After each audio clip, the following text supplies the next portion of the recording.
morning, good afternoon, good evening, wherever you are in the world today. Welcome to Exceptional Women with Grit, where we interview amazing women around the world who are doing dynamic things in their industries as well as their communities. So come on in, grab a friend, your favorite beverage of choice, some snacks, some nibbles, whatever you would like to, because we have another amazing guest on with us tonight, joined by my co-host. Hey Lee, how are you? Hey, good. How are you, Sherelle? I am fantastic this evening. How's everyone with the weather? The weather's been kind of funky lately. Yeah, it's beautiful today. Good It deal. it, it really is. Valerie's sitting outside on the back porch working. Um, Very nice. I toyed with opening the doors, but we Uh-oh. might get the breeze on the mic. So yeah, it's beautiful. Last couple of days have been beautiful, but yeah, we've had some crazy days. A lot of wind, a lot of rain, a little Mhm. chill. So it's been up and down. Yeah. How about where you are? It's beautiful. It really has been beautiful. I can't complain. I'm just getting back off of vacation, so I'm good. Oh, cool. Tell us about the vacation before we I'm get going. good. So, I started the journey in North Carolina. I actually had some work up there. So, went to visit some clients to do some work at the first start of the vacation. And then I just decided to do something that's very unlike me. So, I normally have a plan. But this time I just said, you know what? I'm just going to go and I will figure it out when I get there. So I mean, fell upon a lot of amazing restaurants and then just kind of knocked about throughout the day. And then that turned into a week. Then that turned into spas and so many things. It was amazing. It was Oh, amazing not to think about it and just to kind of flow, but then also to just rejuvenate myself from, mhm. about the leak and all of that other stuff that was going on. So it was nice, to say the least. Okay. It was nice. Sounds good. So were you in Charlotte or up on the coast or kind Charlotte. of all over? Mm-hmm. Charlotte? Oh, yeah, I like Yep. Charlotte. Got that. Yeah, I love Charlotte. Charlotte's beautiful. I think the last time I visited Charlotte was about maybe 6 years ago or so. Okay. And so I went back again, and it was nice. Spent some time on Lake Norman, and then just kind of knocking Okay. about the city. So it was really nice. Well, cool. Well, Yeah, welcome back to work. I know. I'm excited. Like I said, spinning the big chair. I'm ready to go. So how Okay. about you? How are things your way? Everything's going well. We're, just we finished. We did spring break and all that stuff. Everybody's back to the daily grind. We have a little soccer games and practices. We finished basketball and getting ready for track and spring game up in Connecticut in a couple of weeks. Yeah, Um, yeah, we have our trip coming up overseas to Italy coming up in a little bit. fantastic. So just and then we'll get the kids home. We will get a couple of kids home for a minute and Hmm. from college and all that stuff. So it's good. Can't complain. Can't complain. Awesome. So I have one quick question. I know we'll bring up our guest here in just a second. Uh-huh. What has it been like for you now having a student in college? Because I know last year he was very active in the sports, and you were constantly doing the football thing. How's that transition now? Is it still the same? It's Mhm. not. We're getting a bit of a reprieve, even Okay. though more so because high school stuff sports are much more demanding than our 9 year old and 4 year olds and 7 year old sports. Yeah. Um, just during the week we don't have as much going on.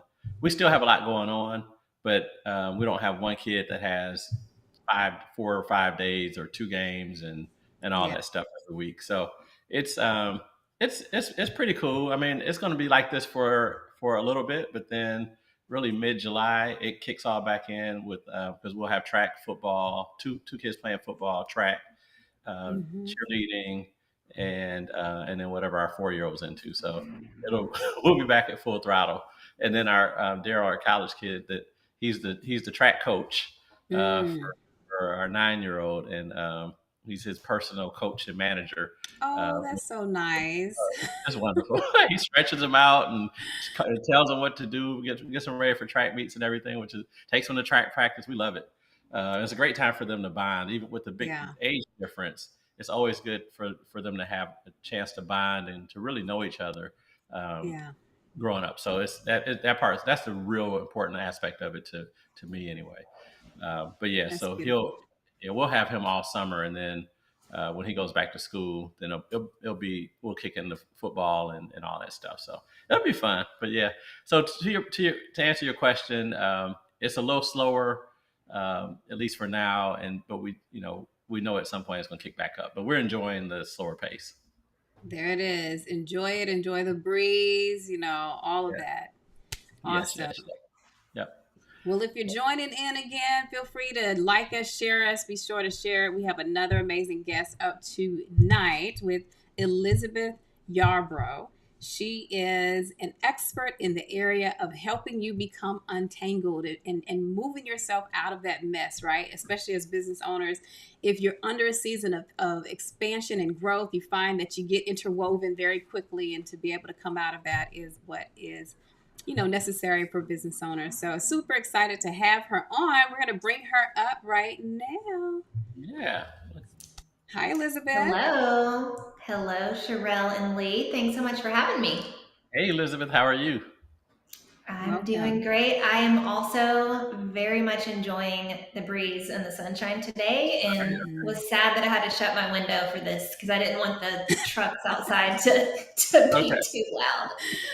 So you feel my pain. I do, because we've had so much rain and cold. So, Yeah. Yeah. Well, it's great to Wow. see you today. Thanks. yeah. Thanks Thanks again for for coming. having me. You're welcome. So So you go go ahead, ahead. Cheryl. No, no, No, go go ahead. ahead. Go ahead. It was just kind of it was off the cuff, way off the cuff. So what and we're going to get to some. I mean, we're going to get to real questions in a minute. But I was going to say, kind of, I don't know if this is the official beginning of spring or not. But what are you looking forward to, Elizabeth? With spring, summer, what are you looking forward to? Mm. Well, the biggest thing we've actually already talked about, but sunshine makes or breaks my mood and like my day, and Hmm. it Okay. impacts my whole life. And so some people like the rain and dreariness, but I love sunshine. So if we have in Nashville where I live, Hmm. if we have more days like today, I am going to be the happiest person in the entire world. I'm kind of afraid that it's going to skip straight from winter to like 90 degrees. I think it did Right. that last year. Hmm.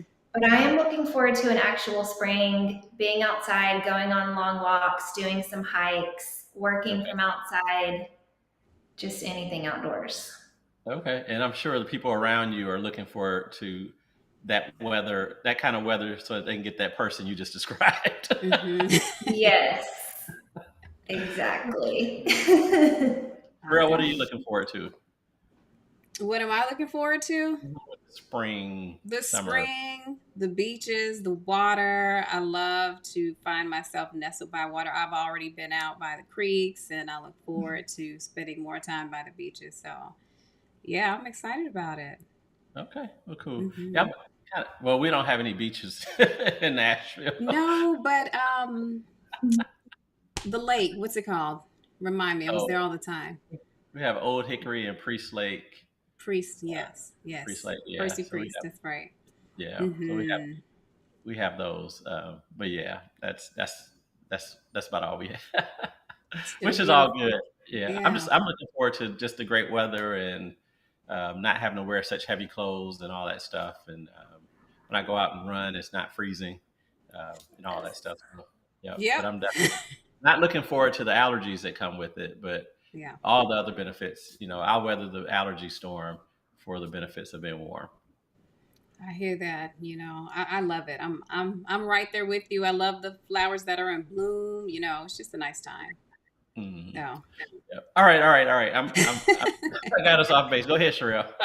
no, awesome. I mean, this is all great. We're here to definitely engage with you, Elizabeth, and we love to start and kick off our show and learning more about you and getting our viewers engaged. So tell us your unique story of grit.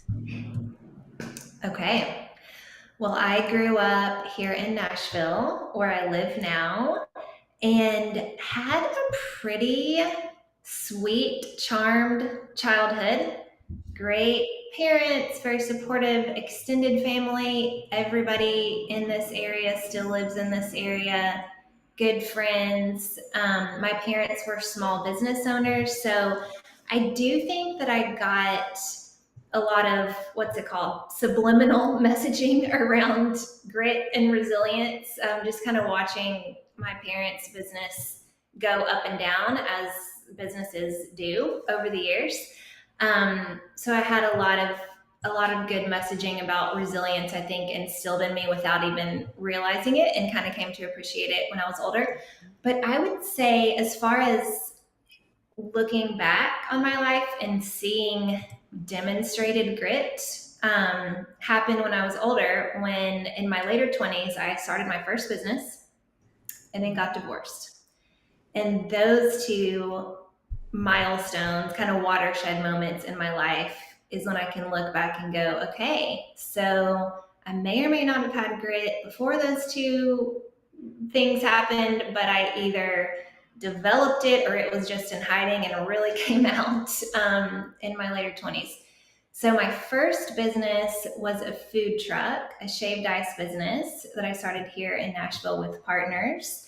And when I think about grit in the context of business, I think literal grit and grime and blood and sweat, because that is what went into starting this food truck business about a decade ago.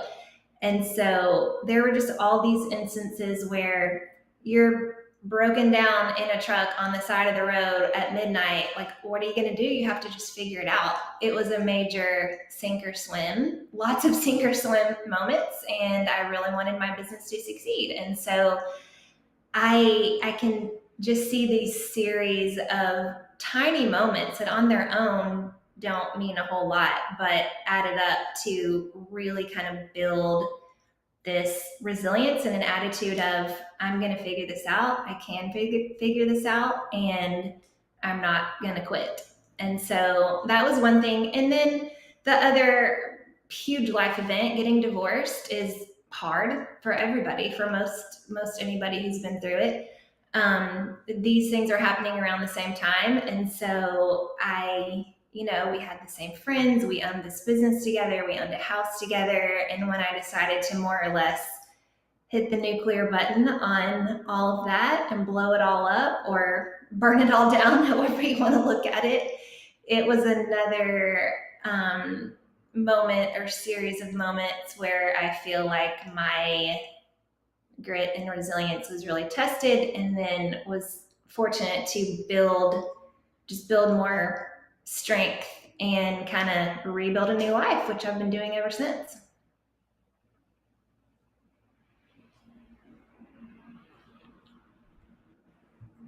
That is truly phenomenal. One of the things I wanted to ask you, which is managing two very, very challenging moments in life. You talked about your divorce, you talked about at the same time scaling a business. How did you maintain a level head through that process? Well, you're assuming that I did maintain a level head, That's and true. I there were some dark moments in there where I maybe didn't get out of bed till 4 p.m. one day, or had to call in for an extra therapy appointment the next day. So I think the first, and this has actually been a really good life learning, I think, for me, is that I didn't maintain a level head every single day. If I look back at the whole, I got through it. I did the best I could. I think I did a pretty good job, but it is such an ebb and flow. There are so many peaks and valleys in any big moment in life like that. And so there were lots of days that I just felt like I was a total mess and messing everything up. But I will answer your question. So, how did I maintain a level head? I think I mentioned I was so lucky to have a good support system. And the support system did shrink through the divorce. I think that's really normal and natural, common. But just a few key people that I felt like I could reach out to for support. And I think if you have one or two or three people that you can call and you know they'll answer the phone, that can get you through just about anything. Mhm.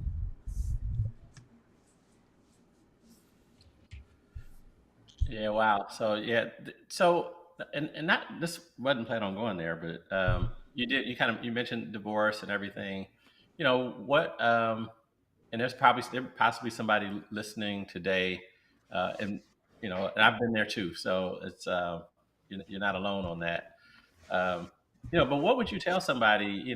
Especially when you think in terms of what you have to give up. And a lot of times people try to hang in there because of what they have to give up. And you kind of made that statement, decide to just go ahead and blow it all up and keep it moving from there. But what would you tell somebody that's kind of thinking through that process now or kind of dealing with it? Yeah. And I'll speak to it and even tie it to business a little bit because I think one of the reasons why I bring it up is because I can't talk about my own grit without referring back to that. It's such a big part of my story, but also I learned Yeah. so much that I think I apply Hmm. to business. I think I went into adulthood probably like lots of other people thinking it's bad to quit things. Right. And Mhm. since then, I have decided quitting things is my favorite. I love quitting things that are not working. Okay. And so, I mean, I have talked to other people going through divorces or trying to make the decision, and I don't think there's really a lot of advice to give because everybody's situation is so unique and it's such a personal decision.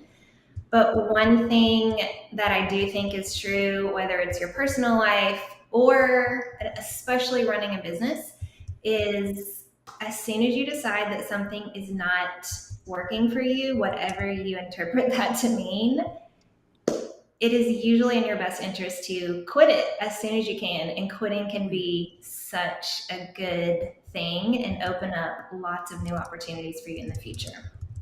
Gotcha. Gotcha. Gotcha. Gotcha.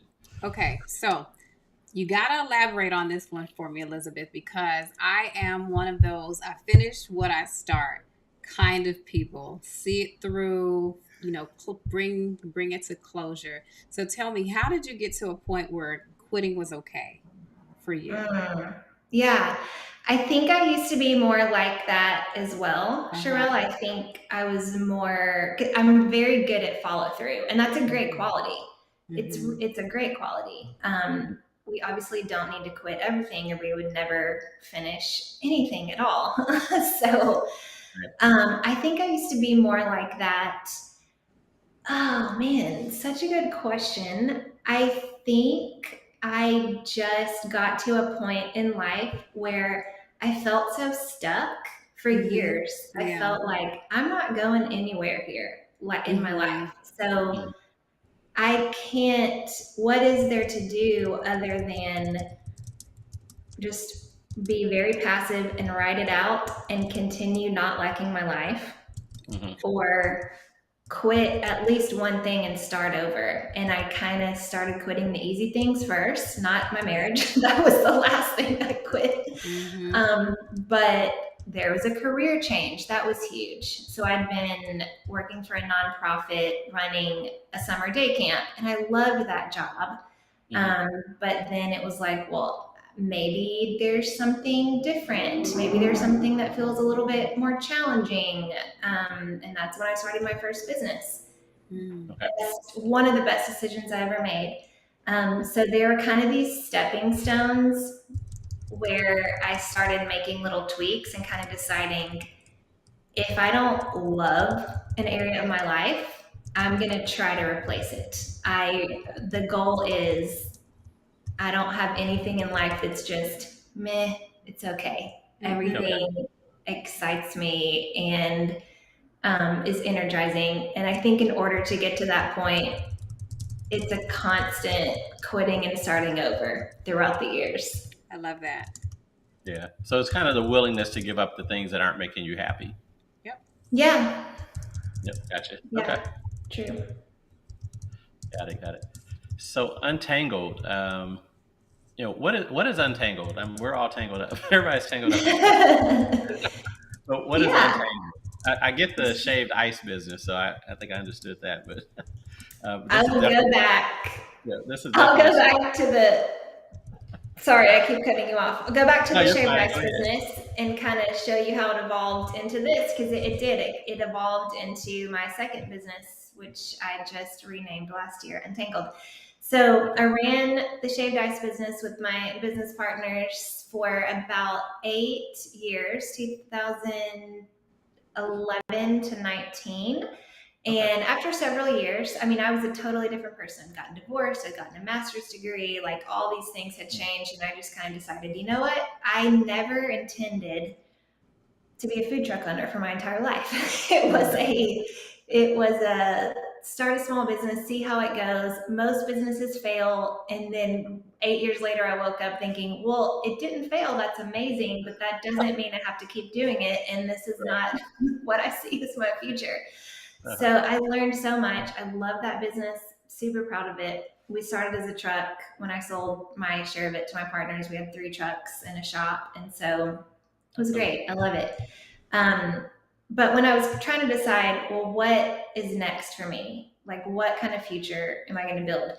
I decided, as much as I love that first company, I do not need to work with things like tangible things anymore. I don't want to be driving a truck to the shop every day. I don't want to be doing all this stuff. I need to work with people and ideas.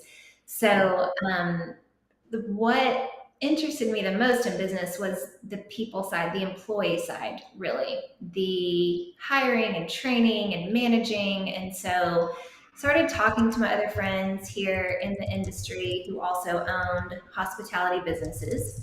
Hmm. What do you need help with? What kind of problems are you trying to solve in this realm of your employees? And kind of said, and I don't know how I can help you, but I know that I can. So just like, let's work on solving your problems together. And through that process, several projects, probably about a year and a half, really concluded everything comes down to defining and documenting what you're doing in business so that you can share that knowledge to your employees, you can delegate well, you can train people well, they will be happier, you have something to manage, you have a way to evaluate people, people know what success looks like. Everything good is pointing back to training people with documented core processes. And so maybe I'll just try to build a business around that. And so I'd started that previously as Talentality, so a mashup of talent and in the hospitality industry. That went great until March of 2020 when the pandemic hit and restaurants didn't need help Mm-hmm. with hiring and training people anymore. And Right. so that was a big question mark about what was coming next.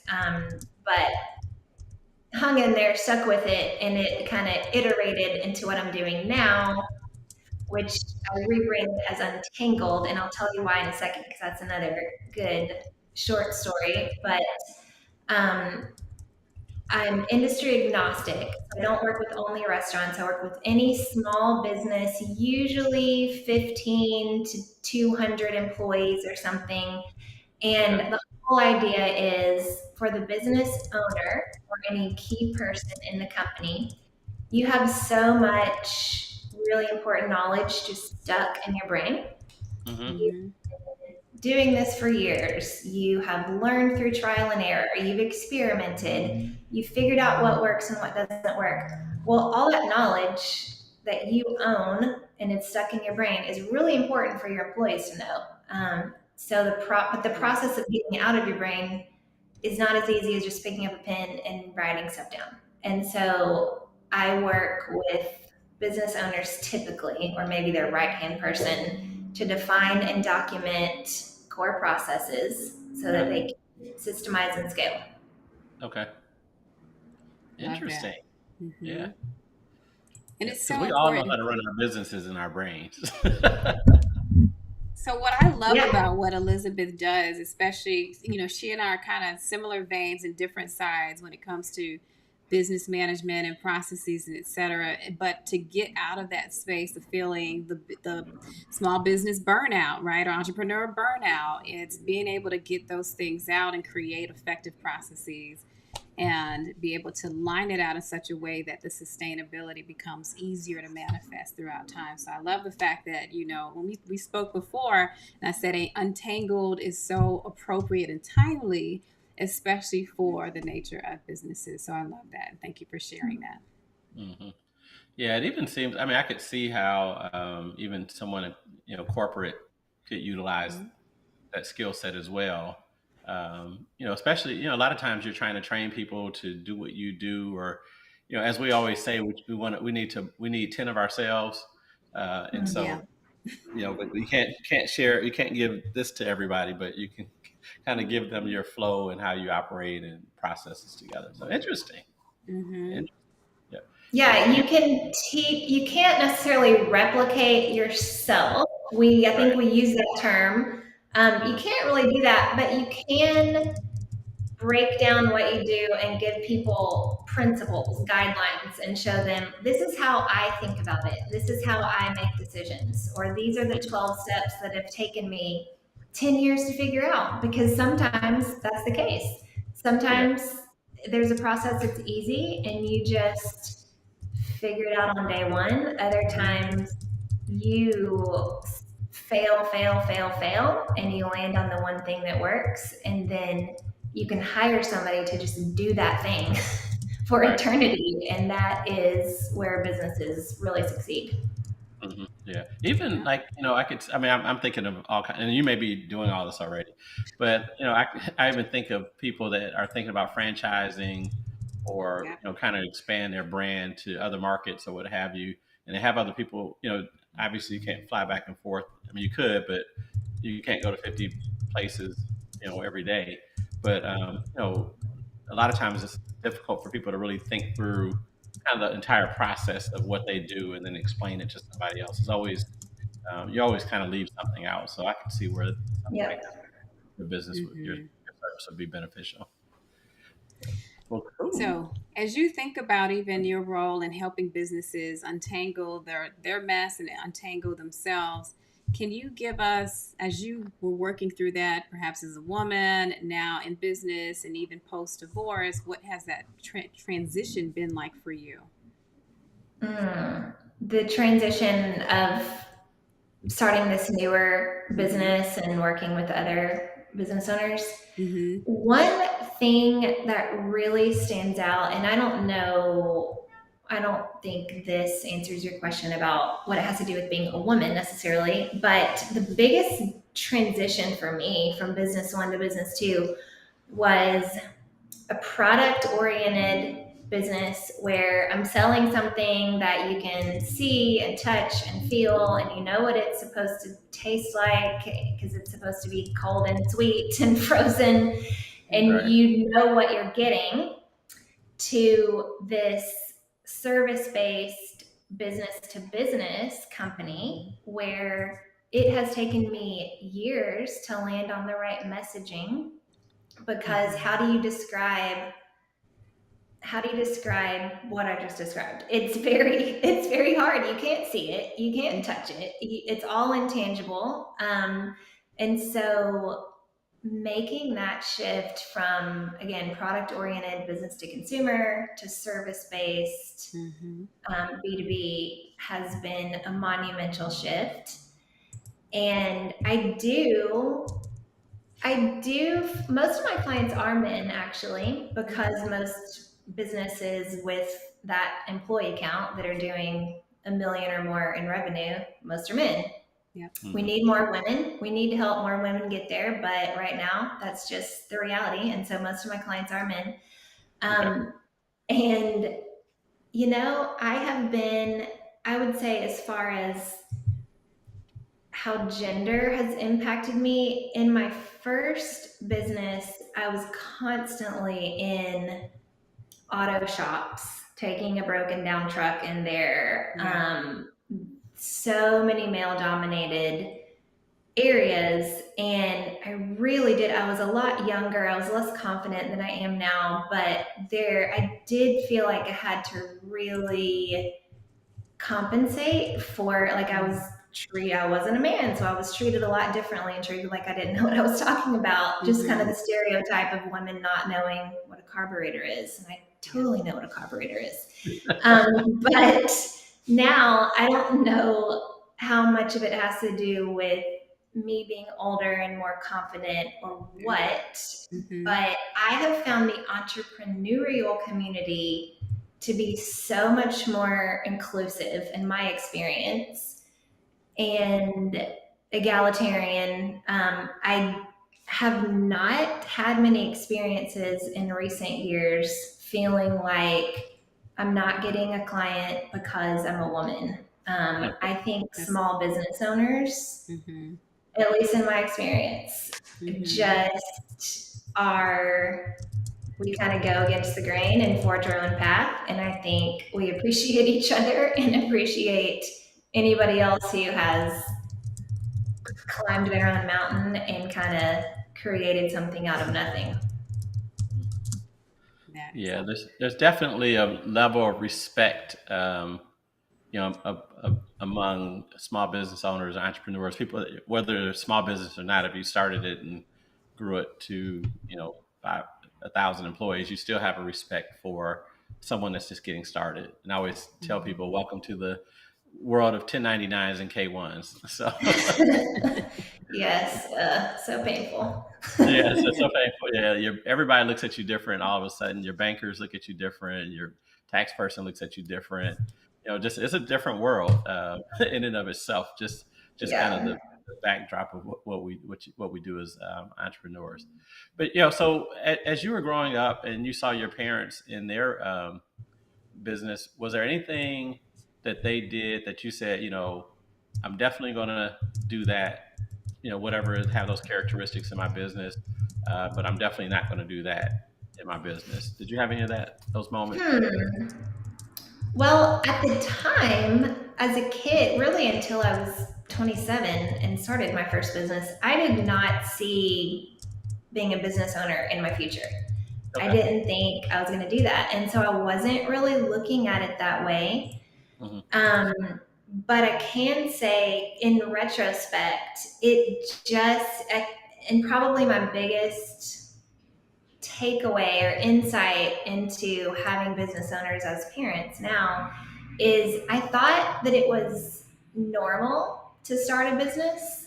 Hmm. And I had people tell me afterward, like as an adult, I just became a nurse or a teacher because I never even considered trying to start a business. It just seemed like something for other people, something too risky. And so I really do appreciate growing up thinking that it could be normal, a normal life to be an entrepreneur, Right. because Mm-hmm. it is very risky. Hmm. And so I think I took away, I mean, my parents started their third iteration of their company is what ended up succeeding. The first one did not, the second one Okay. did not. And so it's another thing that felt very normal to me. Like, oh, if it doesn't work, no big deal. Try something different. And hopefully you have enough money to pay the mortgage in the meantime, or like get a job at night to pay the mortgage. And just, you have to keep trying. If you keep trying, you will land on something that works. Yeah. Yeah. That's yeah. You just got to figure it out sometimes, don't you? Yeah. Yeah. All the time. Yeah. I know. Like with me, my dad was an attorney, criminal attorney. But he had his own practice. It was pretty much solo practice. And then my grandfather had a pool hall. So I've had business owners, but one of the things that I didn't like were the hours that both of them kept, and just the amount of time that I saw it took away from their families. So that was, for me, that was one of the things I said, hey, you know what? Um, before, especially before I had kids, I said, I'll do my work now. I'll build up to the point where I don't have to do that when I have kids, because I want to be around and want them to kind of, know who dad is, not just a Yeah. paycheck, not just a supplier of funds. But that was, so for me, that was one of the things That is that I important. knew I wanted to do a little differently. Yeah. Okay. That makes sense. So that does kind of prompt something else listening to you say that. I think my parents, they built a great lifestyle business Mm-hmm. and they had about 10 or 12 employees probably at the most. And people liked working for them. They stayed there for a long time. Good. However, I think there was a lot of separateness between my parents and everybody else. They're building a company culture, which just wasn't a priority to them. Okay. It also wasn't on trend back in the 90s, Yeah. probably. Yeah. There's a lot more people writing about it and talking about it, and I think awareness around how important culture is now. But I do have some memories thinking, like, we probably could have, it probably could have been a more fun place to work. I think people Mhm. liked their job, but it was just a job. And I think in my business, I would really love as much as possible to have people who get to do work that they really love, have plenty of ways that they can advance, have flexible hours if they want to. I would ideally, as much as the business can support it, love to kind of share that lifestyle, entrepreneurial lifestyle with everybody in the Mhm. company, no Okay. matter what their role is. Okay. Interesting. Very much so. And believe it or not, we are well past halfway through the show. Wow. So we're Yeah, we gonna are. pull you backstage, Elizabeth. I mean, but the conversation is so engaging, right? Especially as we're all kind of either entrepreneurs or small business owners. But we'll pull you back before. But before we do, Lee, did you have a question for Elizabeth before break, or to think Yeah. about? Yeah. I'm trying to think which direction to go with this, but so I mean, in your world, you left corporate and went into business. Um, what's one thing you wish you knew before you left your corporate gig to go into business? That's one thing. And then what's outside of that? What are the top three things you would tell a friend of yours or a person that you're mentoring that's thinking about doing the same things? What are the top Those three are things you good. would tell them to kind of have in place before they went into business for themselves? So ponder Okay, let those, me and we'll bring think. you right back. Okay. All right, thanks. What an engaging conversation and so Wow. Yeah. relevant. Yeah, this Time is is going so by quickly. fun. Yes, time is going by quickly. Wow. Very much so. Very much so. So I didn't actually, I've never worked in a corporate job. So I Oh, okay. didn't leave corporate. So, but I Okay. can still answer it a little differently. Okay. Yeah. Yep. So let me think about that for a second. Just kind of reframe it a little bit. Okay. Untangle Are it. you, yeah, untangle it. I could, let's see, three things. So, three things to share just for somebody kind of wanting to start their own thing. Mhm. Yep. The Yeah, because that's one of the transition. things I get people say, "Hey, Lee, I'm thinking about quitting the day job, and going out, and what are the things that I need to know ahead of time?" Yeah. Okay. Got it. All right. We'll bring you right back up. Okay. All right. Such a relevant conversation, Lee. So, Mm-hmm. I mean, and relevant, and I want to ask that same question to you because you are, not, this is not dating you or anything like that, but you've been in the business for a long time. So I don't mean it like that. I don't mean it like that. But I'm just saying, like, as far as the length of time that you've been in an entrepreneur and the small Hmm. business space, you have surpassed the masses that kind of start and fail. And you have been able to not only do that, but have some successful exits. So, what has it been like for you? I didn't mean that in a bad way. Yeah. So, I mean, it's a fair question. Yeah. So I haven't so literally, and this is mind-boggling to some people. But since I've graduated college, I've never gotten a W-2. so my jobs were, my first job was a sales job, so it was 1099. I was Mm-hmm. independent, and then I built an organization. I was still 1099, and then I left there and went to in the financial services again, 1099. So I've always Mm-hmm. had to Yeah. make it do what it do, as they say. Now, when I was in college, I worked 3 jobs to get through school, and that was good for me then. Yeah. But I think the thing that kind of pushed me ahead was, when you look at the stats, people of color, women, we could work the same job and we make pennies on the dollar compared to kind of our white male counterparts. Mm-hmm. And I just really wasn't interested in that stress, because I knew for me that would be stressful for me to know that here I am working next to this dude, and we're doing the same thing, and he's making $100 and I'm making 70. It just Mm-hmm. wasn't going to work for me the way I grew up in my mindset. So Got it. um, yeah, but I always had confidence that whatever, if I put my mind to it, I could always get something, make it work. Yeah. Um, and I've went through some of those things where, as Elizabeth talked about and you talked about, where I should have quit some of them, but I didn't. I made them, I forced them to work. That was a uh, really good point, you know. that Yeah. is, yeah. And so, yeah. So, but I think that people have to have the mindset that they can be successful. So I think that a lot of it is a level of confidence that when they leave their kind of bread and butter, that they know they can be confident. They're confident that they can be successful, but they also have to be willing to fail in order to be successful. As Elizabeth said, her parents went through 3 iterations of their business to get it to where it was. So I Yeah. think and I forgot that thought process of when I was leaving the company that I worked for initially. That was a Mm-hmm. long time ago.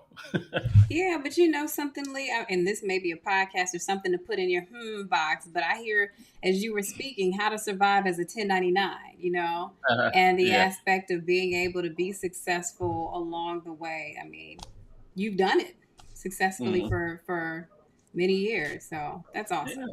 As I think of it, I mean, I've been out of college 31 years, so So 3 decades, there you go. You know Woo! a thing or two about it. So what? I say you know a thing or two about it. How to Yeah, survive as a 1099. Yes. yeah, yeah, a little Mm-hmm. bit. Awesome. Well, let's bring Elizabeth back up to hear her perspective of how to manage that transition effectively. All right. Such a good question. Excuse me. I have given it a little thought. So I mentioned I've been running a camp. It was a big camp. So day camp probably sounds a little misleading.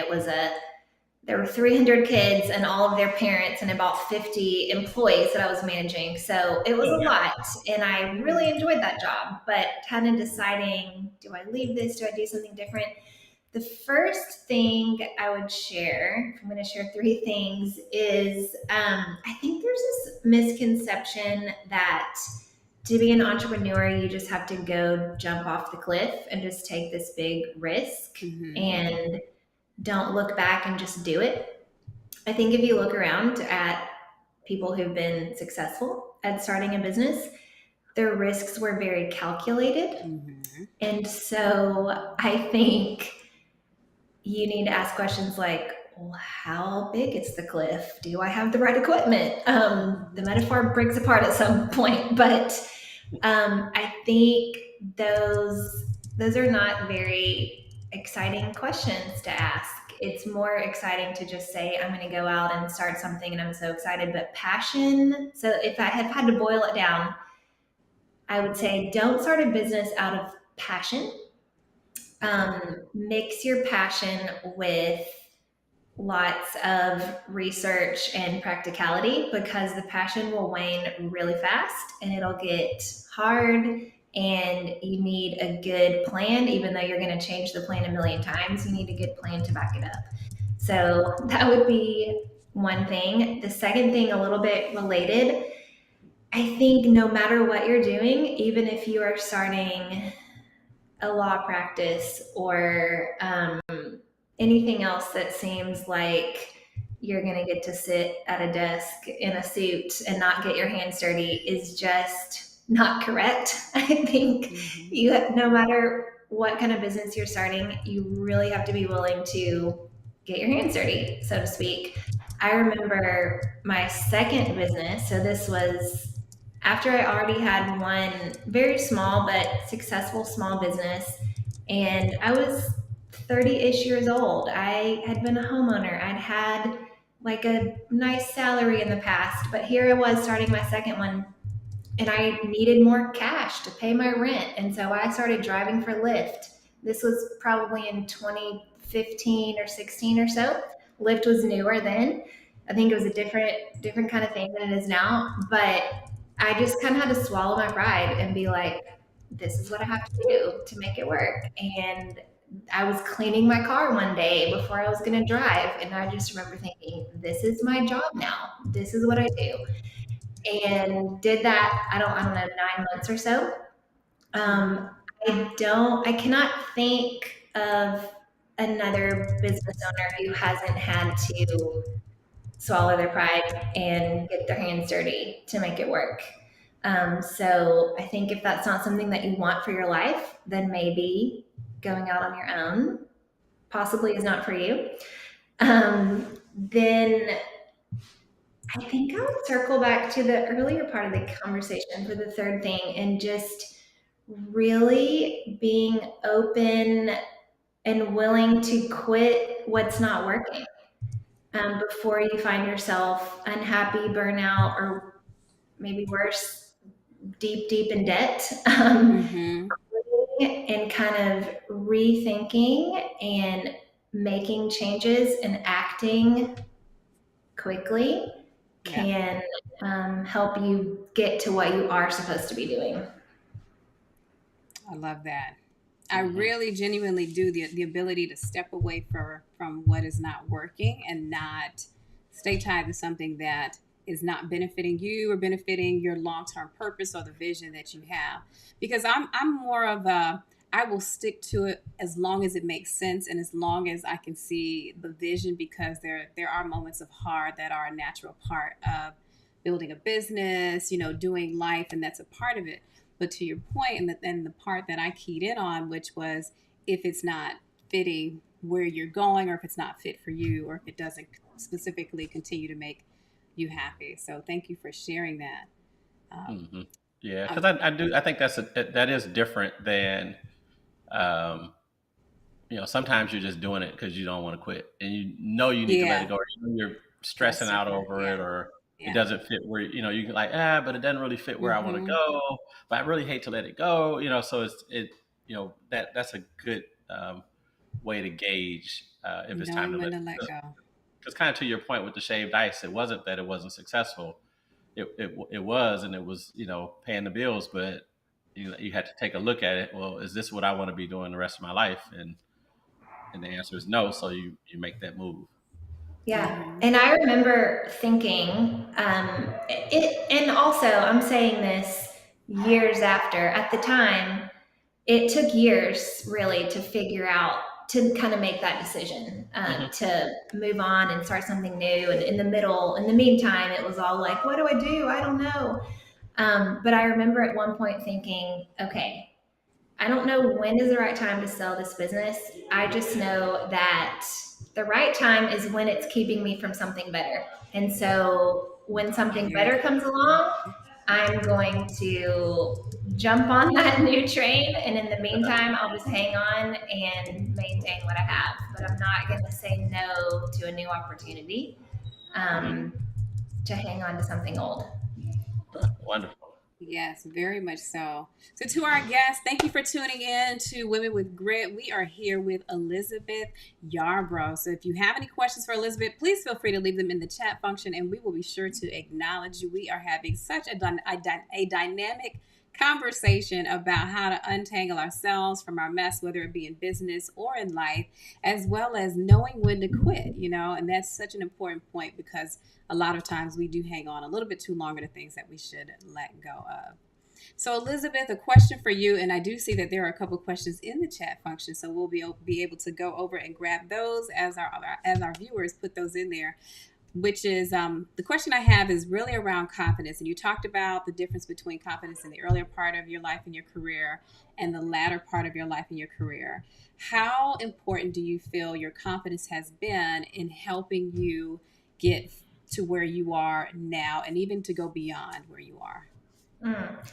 I think I would not have a business today if I didn't have confidence. Mm-hmm. I think as a business owner, the main thing you have to do is sell. You have to sell whatever it is you're selling to your customers. You have to sell opportunities to any employees that you hire. You have to sell the vision. You have to sell everything.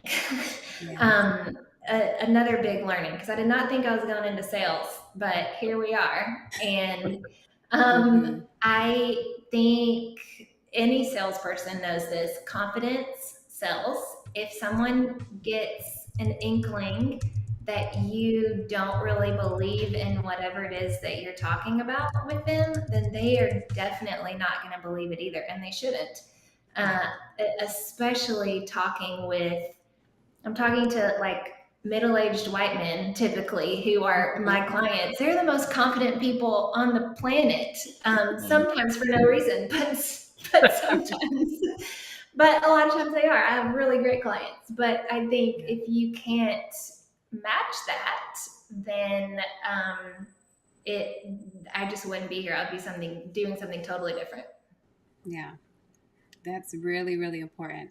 Thank you so much. And I asked that because, and Lee will attest to it, a lot of our speakers talk about a couple of recurring themes, and one of them is confidence. Mm-hmm. So thank you for sharing that. Okay, so I Yeah. want to grab a question from one of our viewers. We have a question from Sharonda Scott, and Sharonda says, "What is your greatest challenge that you had to overcome?" Mm. Great question, Sharonda. Um, I think, let's see, my greatest challenge, I mean, I can't really say anything that's not related to my divorce because it was such a huge watershed moment for me. And I feel like it just gave me a completely different life. And when I think back on that in the context of this question, my everybody in my life at the time when I was trying to make this huge decision, kind of this point of no return, you can't really undo that type of Mm-hmm. decision, or most people don't. Everybody was telling me that I should stay married. Mm. Okay. And Yeah. so my greatest challenge, I think, was making a decision and acting on what I knew was best for myself, even though it was totally different than what everybody else was saying. And Mm-hmm. I think in in business, we run into those things a lot as well. And I'm on the other side of that sometimes with clients when they're telling me, when I think I have some really good advice for them, I try to remember, man, they are the experts on their business. They built this thing from the ground up. I need to test what they're telling me. I need to poke some holes in it. But at the end of the day, their gut, their intuition really is worth a whole lot.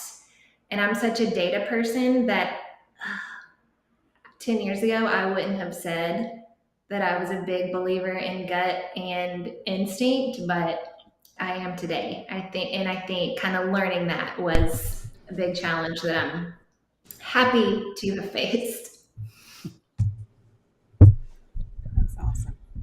Yeah. So as you were, and I'm, yeah. So it's kind of being a big data person versus trusting your gut. How do you merge the two? I run into a lot of people, and they test, test, test, data, research, research, research, and then you can be sitting there like, like, what are you doing all that for? This is what it is right here. So, but how do you merge the two and make it efficient? Yeah, there is this article that I read years ago that I wish try to go back and find after tonight because I have no idea who to give credit to. This is not my idea. I read about it from somebody else, but it was this kind of academic study or article talking about how our intuition really is based on data that we have collected, experiences that we've collected over the years. Those are data points. Okay. And so I like to think about it that way.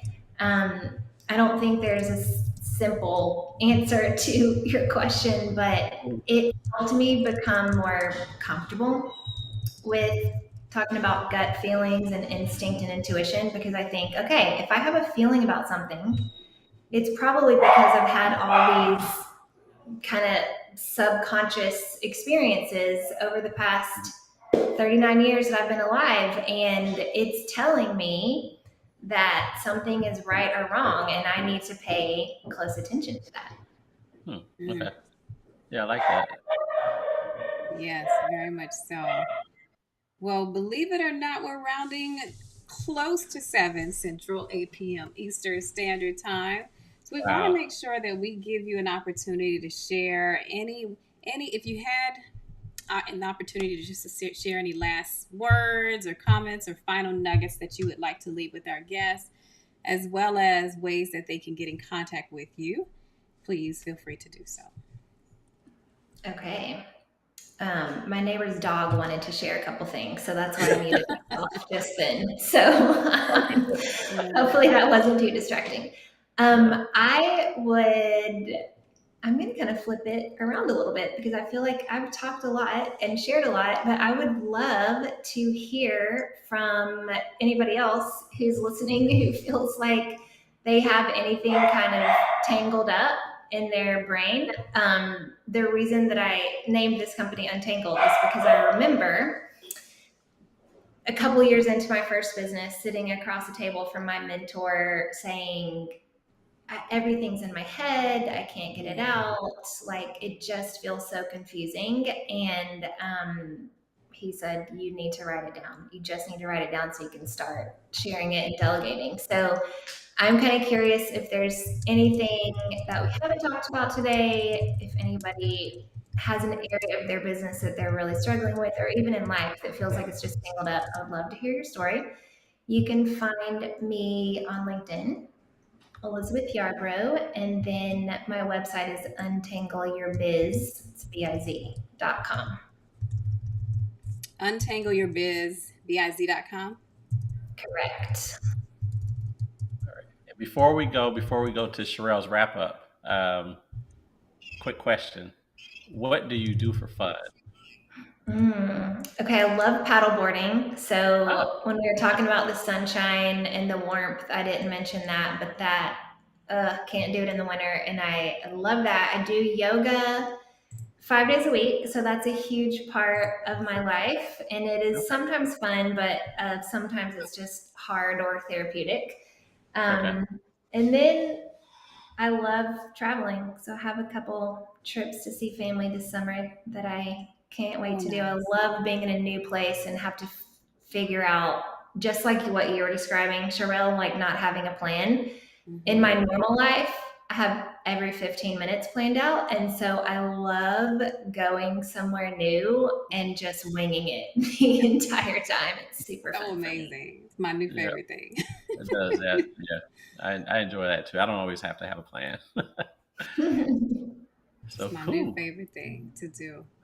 I want to cool, cool. grab just a comment or two from some of our viewers. And thank you so much, Sharonda, for sharing. She talked about the nature of how she was talking about how she got entangled. So she said she had a great job opportunity during the pandemic, but God and family and friends, especially those, really supported her to keep her from getting entangled, if you will, during the process. And then Doug also shared an interesting bit. Douglas Whalem said, it's interesting to hear you talk about the e-community. The worst feeling I had in corporate was not feeling, but knowing I was always being judged. Love the support of the entrepreneurship community. I think that's just, and you talked about that, Lee, just the space of having that support, because it's challenging to step out. It's challenging to do that. It's challenging to have that belief in yourself and exude the confidence to sell products specifically for yourself. So thank you guys for sharing that as well. And thank you, Elizabeth, for joining us on Women with Grit. I'm going to give a quick recap. Quick is relative, right? Quick is relative because She gave so much amazing, feedback that I'm going to share it all with our viewers, and then we will definitely be able to close out. So Elizabeth talked a lot about the nature of, not of quitting, right? But figure it out and do not quit. But if you must, quit what does not fit, right? So recognizing that when you step away from something, you're stepping away from that thing that is keeping you from moving forward into your next opportunity, that may also kind of have you be just, those rags or things that we just kind of want to hold on to. Let go of those things because those weights keep you from being able to fly, right? Resilience in tight moments and being able to remain committed to the area or the path that you're on until you experience the need to shift. Do not maintain a level head at every moment. It's okay to allow yourself to ebb and flow through those moments in life. That talked about being nimble, being agile, being able to be resilient in such areas of your life. Have a great support system, especially when it comes to navigating those hard moments. So she talked about the space of going through the divorce, as well as being able to launch her business in the same space and having those people who could champion her success and be able to hold her arms up in those respective moments. And I love the fact that, every single guest in some way, shape, form, or fashion attributes their success in some way, form, or fashion to those that they have connected themselves to. Release the things that do not support what you love. So be comfortable with letting go of those things and quitting those things that are not working, especially if they are the reason why you remain stuck. Collect the moments that excite you. Have a willingness to give up those things that are not working or those things that are not making you happy. You can't replicate yourself, but you can give the principles that you've learned throughout life and the benchmarks to other people in such a way that they can grow. Think about your life and the principles that you want to transfer and be able to share them. Remember that confidence is everything. Show up as your authentic self every single day. Because if you don't believe in you, then how do you expect other people to even buy from you or to be able to sell anything? Have the mindset to succeed, but yet be willing to fail. Be willing to fail forward. Be willing to try something new. Be willing to know again when to let go. And I just love that that has been a resounding theme, which is don't hold on to the things that are weighing you down, but hold on to those things that help to propel you to fly, right? Take calculated risks and recognize that no matter what kind of business you're starting, you have to be comfortable with getting your hands dirty, being able to grab the bull by the horn, so to speak, and so to say, to get it done. Recognize that the right time to quit is when it's keeping you from something better, and confidence sells. So have the faith to believe in what is most important to you, regardless of what other people say. And also, if you ever feel stuck in your head, to feel comfortable writing it down. This has been such a dynamic time. Thank you, Elizabeth, for gracing our stage with Exceptional Women with Grit. This has been such an enlightening time. So thank you. Thank you so much for having me. Been great talking You're to you welcome. both. Yeah, great to meet you, and thank you for jumping on today. It was definitely a very powerful Yes. conversation, and we appreciate you and your time. And of course, to all of our Facebook and YouTube and website viewers, make sure you let your friends know to catch the replay, and they can catch it on Facebook on our Women with Grit Facebook page or the Women with Grit YouTube channel, or go to www.womenwithgrit.com and check out the replay. Uh, Elizabeth, what's the best way for someone to get in touch with you if they want to reach out to you? Yeah, LinkedIn is great. I'm on there every single day. And so you can just search for my name, Elizabeth Yarbrough, and that same picture that she saw is attached here, and shoot me a DM. All right, wonderful. Thank you. Thanks to you both. Have a good night.